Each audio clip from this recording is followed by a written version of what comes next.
Part 4.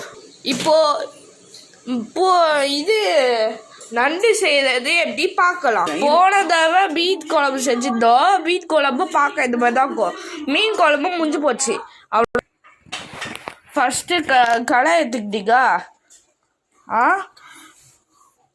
அடுத்தது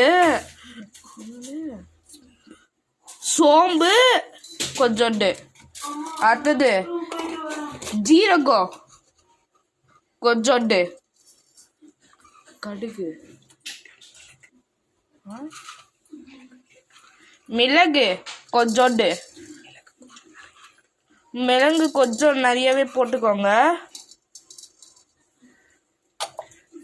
ஓகேவா? நல்லா நல்லா ஃப்ரை பண்ணிக்கோங்க. நல்லா கிண்டிக்கோங்க.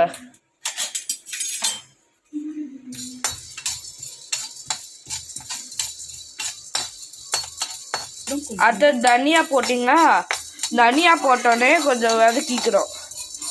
நல்லா நல்லா இந்த மாதிரி வந்துக்கணும். ட்ரை ரோஸ்ட்டு சவுண்ட் பண்ணி ஓகேவா? போட்டுட்டு நல்லா கிண்டிங்க. நல்லா கிண்ணோடனே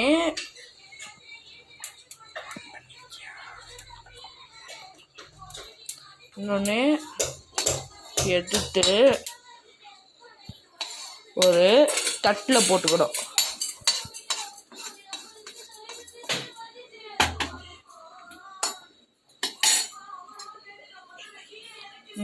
எண்ணெய் கொஞ்சம் நிறைய போட்டுக்கோங்க. அதுக்கு நிறைய இல்லை, கொஞ்சோன்னு போடணும். மீடியம் எண்ணெய் நல்லா காய்ச்சிக்கணும். பூண்டும் இஞ்சியும் போட்டுக்கணும். நல்லா ஃப்ரை பண்ணிக்கணும். நல்லா வெடிக்கணும்.